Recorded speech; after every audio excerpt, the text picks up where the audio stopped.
Hello students, welcome back to computer science exam crack channel. तो आज फिर बच्चों हम इस वीडियो में एक और इम्पॉर्टेंट टॉपिक डिस्कस करेंगे, दैट इज के मैप।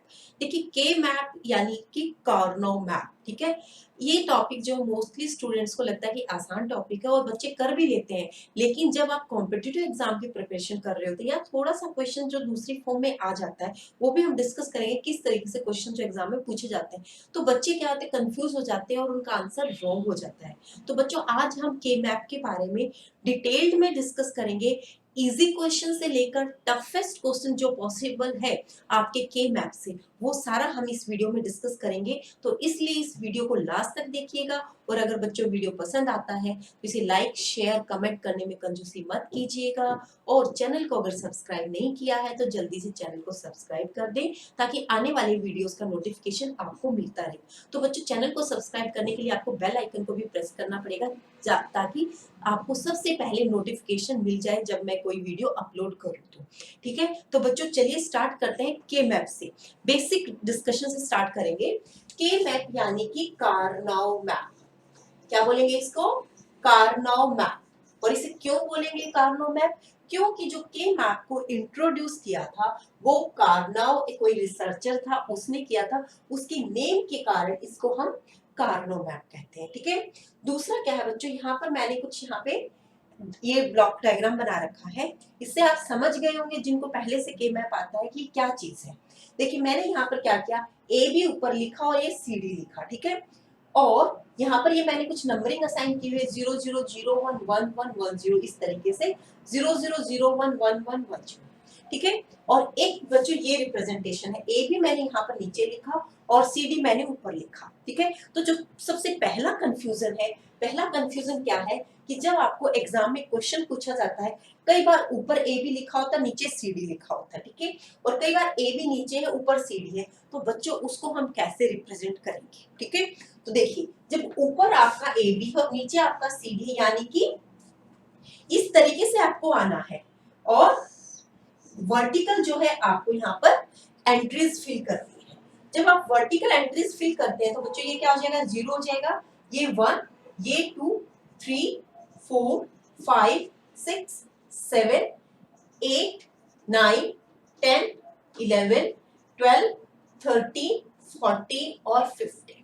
ठीक हो, एक डाउट ये क्लियर हुआ कि जब ए बी ऊपर है, सी डी नीचे, तो पहले आप इस तरीके से एरो बना लो, फिर आप नंबरिंग असाइन करो। ठीक है, अब यहाँ देखो, A B to C D, यानी कि ए बी नीचे है तो इस तरीके से जाएंगे, आपकी नंबर कैसे जाएंगे, इस तरीके से जाएंगे। तो ये आ गया 0 1 2 3 4 5 6 7 8 9 10 11 12 13 14 और 15। तो बच्चों ये डाउट क्लियर है, अगर ए बी ऊपर है, सी डी नीचे है, तो आपकी वर्टिकल एंट्रीज जाएंगी इस तरीके से। ठीक है, 0 1 2 3 वाली। और अगर आपका ए बी नीचे है तो हॉरिजॉन्टल एंट्रीज आएंगी, ये वाली 0 1 2 3। पहला डाउट क्लियर। अब दूसरा क्या है कि जो हम नंबर डालते हैं 00011110, देखो वैसे तो देखो हम जो आपको सिखाते हैं वो क्या सिखाते हैं, ये 0 है, ये 1 है, तो आगे आना चाहिए 2, फिर आना चाहिए 3, बट ऐसा नहीं है। क्यों नहीं है? क्योंकि जो के मैप है ये ग्रे कोड को फॉलो करता है। किस कोड को फॉलो करता है? ये के मैप ग्रे कोड से रिप्रेजेंटेशन करता है। ठीक है, और ग्रे कोड को क्या बोलते हैं हम लोग? Unit distance code. Unit distance code. तो एक क्वेश्चन ये भी हो सकता है बच्चों एग्जाम में कि ग्रे कोड का दूसरा नाम क्या है? Unit distance code. के मैप को किस तरीके से रिप्रेजेंट करते हैं? With the help of grey code. तो ग्रे कोड जब हम करते हैं बच्चों, ऑलरेडी मैं इससे रिलेटेड वीडियो अपलोड कर चुकी हूं, अगर आपको थोड़ा सा भी डाउट है तो आप मेरी प्रीवियस वीडियो को देखो। मैं इस वीडियो के डिस्क्रिप्शन बॉक्स में उस वीडियो का भी लिंक प्रोवाइड करा दूंगी। और सेकंड थिंग क्या है कि एक कंप्लीट जो है मैंने यहाँ पे प्लेलिस्ट बनाई हुई है एस्ट्रैक्ट के नाम से, तो वहां पर भी आपको सारे वीडियोस मिलेंगे। अब देखो बच्चों, आपका ये हो गया कैसे रिप्रेजेंटेशन करेंगे, ये क्लियर हो गया। के मैप में जो नंबर्स आते हैं ये किस तरीके से रिप्रेजेंट करते हैं? ग्रे कोड से करते हैं, और ग्रे कोड को दूसरा नाम किस नाम से बोलते हैं? यूनिट डिस्टेंस कोड बोलते हैं। ठीक है, इतना क्लियर होने के बाद बच्चों जो नेक्स्ट टर्म आती है वो आती है के मैप को आप किस टर्म में रिप्रेजेंट करते हैं। एक होता है हमारे पास एसओपी टर्म और दूसरा होता है बच्चों हमारे पास पीओएस टर्म। ठीक है, एसओपी को क्या बोलते हैं, सम ऑफ प्रोडक्ट। क्या बोलेंगे, सम ऑफ प्रोडक्ट, यानी कि इसके अंदर क्या होंगी, प्रोडक्ट टर्म्स होंगे। ठीक है, और पीओएस को क्या बोलेंगे, product of sum, product of sum, यानी कि यहाँ पे कौन सी टर्म होंगी, सम टर्म्स होंगी जिनको हम प्रोडक्ट करेंगे। ठीक है, तो एसओपी को तो बहुत से बच्चे कर लेते हैं जब, लेकिन पीओएस की बात आती है तो पीओएस में बच्चे बहुत सारे मिस्टेक्स करते हैं, वो भी हम डिस्कस करेंगे।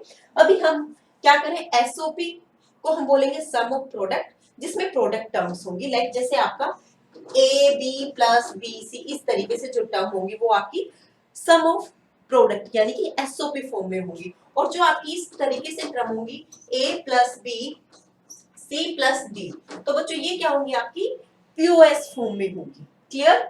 अब दूसरी चीज जो आपको यहाँ पर ध्यान रखनी है वो क्या ध्यान रखनी है कि जो एसओपी टर्म होती है उनको हम मेन टर्म बोलते हैं। क्या बोलते हैं, मेन टर्म बोलते हैं। और जो पीओएस टर्म होती है उनको हम बोलते हैं मैक्स टर्म। फाइन हो जाएगा। उसके बाद जो एसओपी है, एसओपी को आप कैसे रिकॉग्नाइज करेंगे। ठीक है, क्वेश्चन एक बार पूछा भी गया था कि जो आपको डिफरेंट डिफरेंट सिंबल्स के थ्रू रिप्रेजेंटेशन दी हुई थी और वहां पर पूछा गया था कि एसओपी टर्म कौन सी है। तो बच्चों एसओपी की सबसे पहली पहचान क्या है कि जहां पर सिग्मा सिंबल आता है, सिग्मा एम आ गया और यहाँ पे आपको लिखा है 0 1 2 3 अप टू 12, जो भी है 12 है 15 है, जो भी है आपका, यहाँ पे 6 लिख दिया 15 लिख दिया। तो बच्चों इस तरीके से जो रिप्रेजेंटेशन होती है वो किसकी होती है, एसओपी की। और जो आपका पीओएस है, पीओएस की जो रिप्रेजेंटेशन होती है वो पाई सिंबल से होती है। कैसे रिप्रेजेंट करते हैं, पाई ऑफ एम 0 1 2 3 5, इस तरीके से। ठीक है, तो ये चीज आपको क्लियर हुई। तो अभी तक हमने क्या डिस्कस किया है, एक बार आप उसका क्विक रिवीजन कर लो ताकि हम आगे बढ़ सके। एक तो आपको यहाँ पर कंफ्यूज नहीं होना है कि किस तरीके से भी रिप्रेजेंटेशन अगर गिवन है आपके एग्जाम में तो आपको नंबरिंग कैसे करनी है। जब आपका ए बी ऊपर है सी डी नीचे, यानी कि सीक्वेंस में होना चाहिए। अगर ए बी से सी डी की तरफ आ रहे हैं यानी कि आप डाउनवर्ड आ रहे हैं तो आपके नंबर क्या होंगे, वर्टिकली रिप्रेजेंटेशन होगी। और अगर आपके अपवर्ड डायरेक्शन में जा रहे हैं तो उसकी रिप्रेजेंटेशन हॉरिजॉन्टल होगी। एक क्वेश्चन। दूसरा क्वेश्चन क्या है कि आपके पास दो टर्म होती है, एसओपी टर्म होती है और पीओएस टर्म होती है। सम ऑफ प्रोडक्ट होता है जिसके अंदर प्रोडक्ट टर्म्स होती है, पीओएस होता है जिसके अंदर प्रोडक्ट ऑफ सम बोलते हैं जिसके अंदर सम टर्म्स होती है।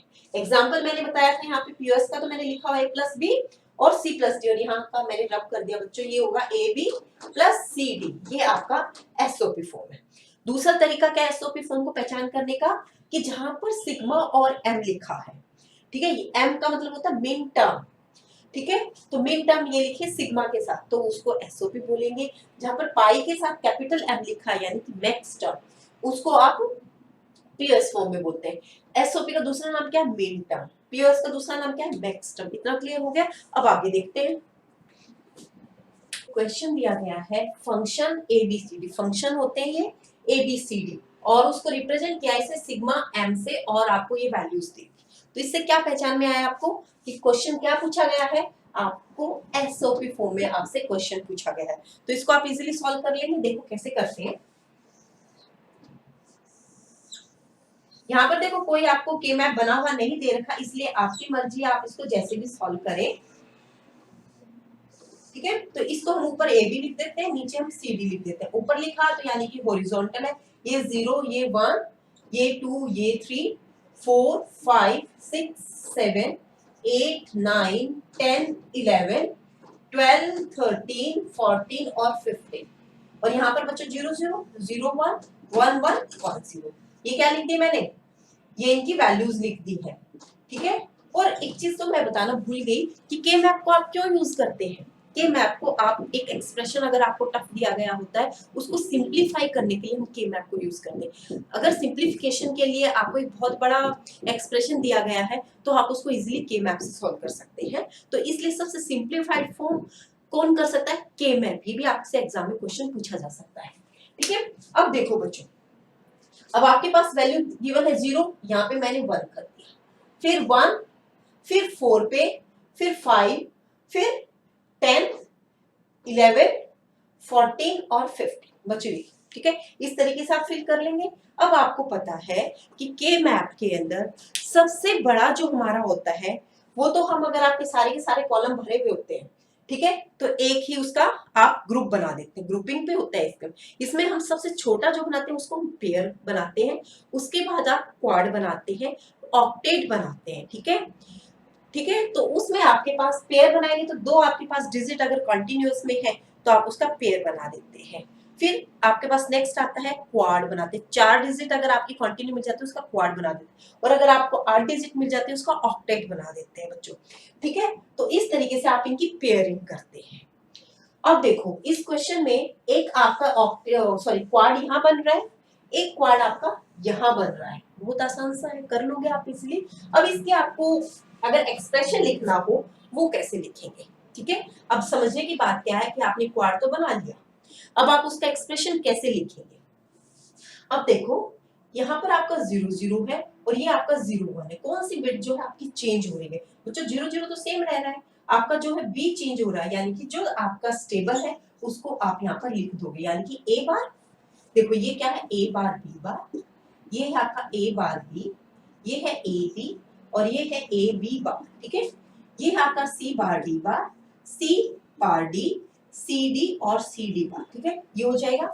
अब प्लस, क्योंकि ये एसओपी फॉर्म है प्लस लगाएंगे आप, उसके बाद आप यहाँ आ जाओ, ये क्वाड बना दिया आपने, अब ये क्वाड बना दिया तो इसमें आप देखो कि कौन कौन से जो कॉलम है वो इन्वॉल्व है, एक तो आपका ये वाला, ठीक है, एक वैल्यू आपको यहाँ से मिलेगी, वैल्यू कौन सी मिलेगी, देखो बी तो है आपका जो चेंज हो रहा है, ए जो है आपका स्टेबल है, तो ए लिख दोगे यहाँ पर, ठीक है। एक मिनट बच्चों, यहाँ पर भी मैंने थोड़ा सा रह गया हमारा। हाँ तो बच्चों अब हमारे पास आपने एंट्रीज फिल कर ली है, उसके बाद अब आपको क्या करना है, आपको एक्सप्रेशन लिखना है। एक्सप्रेशन में क्या करेंगे, अब ये है आपका ए बार बी बार ए बार बी, अब आपको जो टर्म यहाँ पर स्टेबल है उसको लिखना, ए बार स्टेबल है बी चेंज हो रहा है तो ए बार आपने यहाँ से लिख दिया।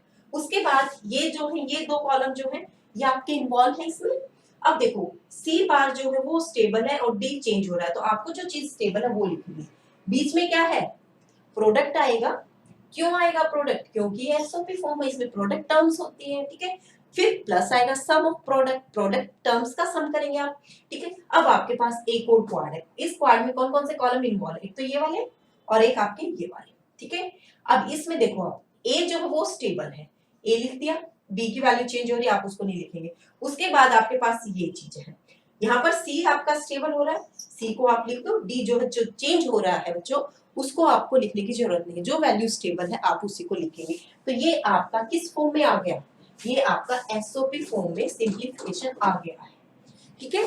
अब क्वेश्चन क्या है, अब इसी क्वेश्चन को अगर आपको बोला जाए कि आपको उसको पीओएस में कन्वर्ट करना है, ठीक है, तो पीओएस में बच्चे जो most of the time mistake करते हैं, आपको करना क्या है बच्चों, अगर इसको आपको पीओएस में कन्वर्ट करना है तो पहले तो आप इसकी वैल्यूज लिखो। वैल्यूज क्या, एसओपी का जो कॉम्प्लीमेंट होता है वो पीओएस होता है, पहली चीज समझ लो। एसओपी का कॉम्प्लीमेंट यहां लिख दूं, चलो एसओपी कॉम्प्लीमेंट किसके बराबर होता है, पीओएस के बराबर होता है।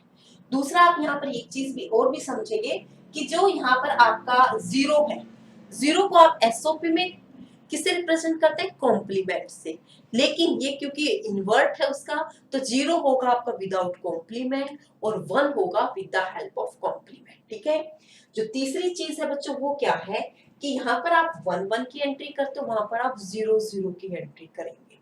ये तीनों चीज याद हो जाएंगी कि एसओपी का कॉम्प्लीमेंट तो यानी कि सारी चीजें जो एसओपी में कर दो उसका रिवर्स हो जाएगा, आपकी ये वैल्यू भी रिवर्स हो जाएंगी, ये वाले जो आपकी रिप्रेजेंटेशन है ये भी रिवर्स हो जाएगी, ठीक है, और ये जो आप 1 1 करते हो ये भी रिवर्स हो जाएगा, तीनों चीजें आपकी रिवर्स हो जाएगी। अब आप पहले बात करते हैं इसकी, अब आपको पीओएस में कन्वर्ट करना है, पीओएस में जो जो वैल्यूज यहाँ पर नहीं, क्योंकि कॉम्प्लीमेंट है ना, जो जो वैल्यूज नहीं है वो लिखो आपने, 2 लिखा, 3 लिखा, 4 आपके पास है, 5 आपके पास है, 6 7 8 और 9 लिख दिया, 10 है, 11 है, 12 और 13 लिख दिया, ठीक है। आगे की टर्म आपके पास है 14 और 15, ठीक है। एक ही आपने इसको पीओएस फॉर्म में वैल्यूज लिख ली है। अब बच्चों करना क्या है, ये आपका ए बी, ये आपका सी डी, ठीक है। ये 0 0 0 1 1 1 1 0 0 0 0 1 1 1 1 0, ठीक है। अब वैल्यूज लिखो, पहले आप ये एंट्री फिल कर लो, ये थोड़ा सा कॉर्नर पे लिख लेते हैं ताकि आपको याद रहे। आप भी एग्जाम में ऐसे ही करना, अदरवाइज मिस्टेक हो जाती है। वो छोटा छोटा लिख लो सिर्फ अपनी अंडरस्टैंडिंग के लिए, क्योंकि दूसरे को दिखाने की इसको जरूरत नहीं है, सिर्फ आपकी अंडरस्टैंडिंग के लिए है। और अगर आप यूनिवर्सिटी के स्टूडेंट हैं तो एक बार इसको पेंसिल से लिखो, फिर इसको रब भी कर दो। अब देखो टू, टू कहाँ पर है, ये वाला, यहाँ पर आपने 0 फिल करना है। क्यों? क्योंकि ये तो इन्वर्ट है, ठीक है। उसके बाद 3 पे आपने इन्वर्ट 0 कर दिया, 6 पे 0 कर दिया, 7 पे 0 कर दिया। एक जो मिस्टेक बच्चे करते हैं वो यहाँ पे 1 1 ही फिल कर देते हैं। बच्चों 1 1 फिल नहीं करना है, 0 0 फिल करना है। दूसरा आपके पास 7 तक कर दिया आपने, उसके बाद आपका 8 9 12 और 30 हो गया। अब आप देखो जस्ट इसका अपोजिट है, एसओपी का अपोजिट है पीओएस। ये वाला कॉर्नर और ये वाला कॉर्नर आपने यहाँ पे फिल किया, ठीक है। लेकिन आप डायरेक्ट करेंगे तो मिस्टेक हो जाएगी, तो पहला स्टेप आप ये लें, सेकंड आप ये लें, ठीक है। अब इतना करने के बाद आपको इसकी फिर पेयरिंग करनी है। पेयरिंग करेंगे तो एक क्वाड आपका ये बन जाएगा, दूसरा क्वाड आपका ये बन जाएगा। अब आपको बच्चों एक्सप्रेशन लिखना है। एक्सप्रेशन में मैंने बताया था कि 0 को ये रिप्रेजेंट किससे करता है, ए से या बी से विदाउट कॉम्प्लीमेंट से, ठीक है। और 1 को विद कॉम्प्लीमेंट से। अब मैं लिखू इसको a प्लस बी, क्योंकि बच्चों ये क्या है, मैक्स टर्म है, यहाँ पर सम टर्म्स होंगी, सम करेंगे फिर उसका प्रोडक्ट करेंगे। तो ये आपकी वैल्यू हो जाएगी a प्लस बी, ये हो जाएगा आपका a प्लस बी बार, ये हो जाएगा a bar plus B bar, और ये हो जाएगा a बार प्लस बी, ठीक है। अब सिमिलरली यहाँ पे c प्लस d, उसके बाद आपका c प्लस d बार, फिर c बार प्लस d बार, और ये हो गया बच्चों c बार प्लस d। फाइन। अब आप इक्वेशन लिख लो, इक्वेशन आसान है। अब आप देखो यहाँ पर कि कौन सी चीज स्टेबल है, a बार स्टेबल है, b चेंज हो रहा है, आपको तो सिर्फ स्टेबल चीज देखनी है। यहाँ से आपने a बार लिख लिया।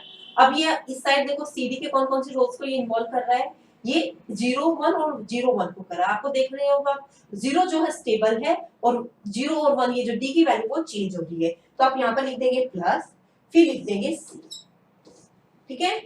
प्लस क्यों लगाया, क्योंकि ये सम टर्म है बच्चों, POS product of sum term का प्रोडक्ट करना है। दूसरा फिर आप इस पे आ जाओ, इसमें आप देखो ये कॉलम और ये वाला रो ये आपकी इन्वॉल्व हो रही है। तो यहाँ पर फिर वही चीज चेक करनी है, ए आपका स्टेबल है, ठीक है। यहाँ जाओ, यहाँ पे क्या चीज स्टेबल है, सी बार आपका स्टेबल है।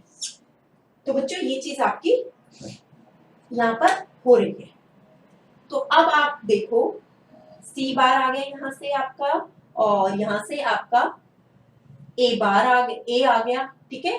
तो ये बच्चों इस तरीके से आप इसको ना पीओएस फॉर्म में कन्वर्ट कर सकते हैं। अब ये स्टूडेंट, अब हम एक प्रैक्टिस क्वेश्चन कर लेते हैं जो काफी इंपॉर्टेंट भी है और कंफ्यूजिंग भी है। देखो इजी वाले क्वेश्चन आप कर लेंगे, मुझे पूरा भरोसा है कि सिंपल आपको एसओपी फॉर्म में दे दिया जाएगा तो आप कर लेंगे। लेकिन जहां पर थोड़ा सा ट्विस्ट अगर क्वेश्चन में डाल दिया जाए तो वहां पर बच्चे कंफ्यूज हो जाते हैं। देखो क्वेश्चन क्या है, ये आपको एक के मैप ड्रॉ करके उन्होंने दे दिया, और जो ऑप्शंस दिए हैं, ऑप्शन किसमें दिए हैं, पीओएस फॉर्म में, और एंट्री किसमें की है इसने, एसओपी फॉर्म में। अब आपको आंसर किसमें चाहिएगा, पीओएस फॉर्म में चाहिएगा। तो पहला स्टेप क्या होगा, क्योंकि मोस्ट ऑफ द टाइम तो बच्चे यहीं पे कंफ्यूज हो जाते हैं कि भाई ये कैसे निकलेगा, ठीक है। तो आपको क्या करना है, पीओएस के लिए जो ये के मैप गिवन है इसका इन्वर्ट कर दो, यानी कि इसका रिवर्स कर दो। रिवर्स क्या करोगे, ए यहाँ पर, बी सी यहाँ पे, ठीक है। कहाँ पर एंट्री नहीं है, यहाँ पर, और यहाँ पर एंट्री नहीं है, ठीक है। ये वाले कॉलम और ये सॉरी ये वाले सेल और ये वाले सेल दोनों खाली है, तो यहाँ पर आपका 0 0 आ गया। अब एक बार आप ऊपर वैल्यू भी लिख लो, 0 1 1 1 1 1 0, ये 0 ये 0 1, ठीक है। इसको लिखेंगे आप b प्लस सी, फिर है b प्लस सी बार, ये आपका b बार प्लस सी बार, ये है आपका b बार प्लस सी, इसको लिखेंगे a बार और सॉरी a, और इसको लिखेंगे a बार, ठीक है। इतना कर लोगे। अब उसके बाद इसका एक पेयर बना लो, एक ही तो पेयर बनेगा।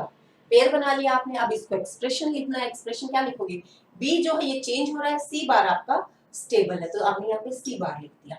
उसके बाद ए है, इस रो में है ये, तो इसका आप ए लिख देंगे बच्चे, ए प्लस सी बार लिख देंगे, ठीक है, क्योंकि ये पीओएस था तो आपने यहाँ पे प्रोडक्ट सॉरी सम टर्म है, तो ए प्लस सी बार आंसर मिल गया आपको भी। आसान था क्वेश्चन, लेकिन इस तरीके के क्वेश्चन बहुत ही ये लगा लो कि आते ही आते एग्जाम में, और इस तरीके की प्रैक्टिस बच्चों नहीं करवाई जाती कहीं पर भी, किसी भी बुक में नहीं होते इस टाइप के क्वेश्चंस जो बच्चों को कंफ्यूज करते हैं। तो बच्चों ये था एक क्वेश्चन जिसको आप इजीली सॉल्व कर सकते हैं। इस तरीके से आपको एसओपी का इजीली आप कर लेंगे, और उसको पीओएस में, अगर आपको पीओएस में पहले तो आपको आइडेंटिफिकेशन को ऑप्शन से पता चल जाएगा कि किस टर्म में ये आंसर चाहता है, वो आइडेंटिफाई करके आप एसओपी का इन्वर्ट कर दो, क्योंकि जब डायरेक्टली आप पीएस बनाने चलते हैं तो वहां पर मिस्टेक होने के पूरे पूरे चांसेस होते हैं। तो बच्चों इस तरीके से आपके मैथ का कोई भी अगर क्वेश्चन आएगा तो आप वहां पर गलती नहीं करेंगे। और तो आज हमने जो जो डिस्कस किया, एक बार मैं फास्ट उसका क्विक दे देती हूँ रिवीजन, ताकि आप कभी नहीं भूलेंगे। SOP form sum of product, इसमें प्रोडक्ट टर्म होती है। एसओपी को क्या बोलते हैं, मिन टर्म बोलते हैं। किस तरीके से रिप्रेजेंटेशन होती है, सिग्मा स्मॉल एम से रिप्रेजेंटेशन होती है, ठीक है। उसके बाद पीओएस पर आ जाओ। पीओएस क्या होता है, प्रोडक्ट ऑफ सम होता है, इसमें सम टर्म होते हैं, उनका हम प्रोडक्ट करते हैं। इसको हम क्या बोलते हैं, मैक्स टर्म बोलते हैं। इसकी रिप्रेजेंटेशन क्या होती है, पाई कैपिटल एम, ठीक है। फिर क्या तरीका बताया मैंने एसओपी को पीओएस में कन्वर्ट करने का। जो आपके पास एसओपी अगर मैप गिवन है के मैप का, उसका इन्वर्ट कर दो बच्चों सॉरी, उसका इन्वर्ट कर दो आप पीओएस में, ठीक है। इन्वर्ट करने के बाद आपको एक चीज और भी ध्यान रखनी है, ये तो इन्वर्ट तो हमने कर दिया, उसके बाद यहाँ पर जो जीरो को रिप्रेजेंट किया जाता है वो विदाउट कॉम्प्लीमेंट किया जाता है, और जो वन को है वो आपका विद कॉम्प्लीमेंट आ जाता है, क्योंकि एसओपी का इन्वर्ट है ना यहाँ पर सब कुछ, तो इन्वर्ट करना है सब कुछ। यहाँ पर भी बच्चे जो है गलती करते हैं, क्योंकि हम लोग जो है इसकी प्रैक्टिस नहीं करते हैं, इसलिए गलती होती है। मेरे से भी बहुत बार गलती होती है बच्चों ये, तो ये गलतियां बहुत बार होती है, लेकिन जब तक आप प्रैक्टिस नहीं करोगे तब तक गलती होने के चांसेस रहते हैं। तो इस तरीके से बच्चों आप इसको रिप्रेजेंट कर लेंगे पीओएस में, फिर आप उसका एक्सप्रेशन लिख दोगे तो इजीली आपका हो जाएगा क्वेश्चन। तो बच्चों ये था आज का वीडियो। उम्मीद करती हूँ कि आपको ये लेक्चर पसंद आया होगा, और आपके एग्जाम के पॉइंट ऑफ व्यू से भी आपको लग रहा होगा कि हाँ कुछ ना कुछ नया आपको सीखने को मिला है। तो बच्चों अगर आप इसी तरीके के वीडियो चाहते हैं तो आप मुझे बहुत अच्छा सपोर्ट कर रहे हैं, और भी अच्छा आप सपोर्ट करो मुझे, ज्यादा से ज्यादा इस टाइप की वीडियोस को बच्चों शेयर करो, ताकि मैक्सिमम स्टूडेंट तक ये पहुंच सके और सबकी प्रॉब्लम जो है सॉल्व हो जाए, क्योंकि दूसरों का भला करने में ही अपना भला होता है। कभी अगर आप ये सोचते हो कि जो आपको आता है या जो आपको ये वीडियोस मिल रही है आप तक ही सीमित रहे, आपका सिलेक्शन हो जाएगा, ठीक है। लेकिन ये जो आपकी थिंकिंग है बेटा, ये कंजर्वेटिव थिंकिंग होती है, इससे आपका फायदा नहीं होना। देखो जो अगर आप उसको सोर्स प्रोवाइड नहीं कराएंगे तो दूसरा कहीं से उसको सोर्स मिल जाएगा, हो सकता है इससे भी अच्छा मिल जाए उसको, ठीक है। तो इसलिए बच्चों इस टाइप की जो आपकी थिंकिंग है अगर किसी की है तो वो उसको निकाल दो, और मैक्सिमम आप बच्चों के साथ इस वीडियो को शेयर करो, क्योंकि मैं बहुत ज्यादा मेहनत करके लेकर आती हूँ। मैं चाहती हूँ कि ज्यादा से ज्यादा बच्चे जो है इससे फायदा लें। और कमेंट जब आप करते हैं, अच्छे अच्छे कमेंट करते हैं, तो मुझे लगता है कि वो टीचर के लिए सबसे बड़ा मोटिवेशन होता है। वीडियो पर जब लाइक आते हैं तो वो टीचर को मोटिवेट करता है, मुझे फिर उसी टाइम पे लगता है कि चलो फटाफट एक और वीडियो बच्चों के लिए बनाते हैं। तो बच्चों अगर इस तरीके का आपको सपोर्ट मुझे मिलता रहेगा तो मैं आपके लिए अच्छा अच्छा कंटेंट लेकर आती रहूंगी। तो बच्चों आज के लिए इतना ही, मिलते हैं नेक्स्ट वीडियो में नेक्स्ट टॉपिक के साथ, तब तक आप इसका रिविजन कीजिएगा। Thank you very much.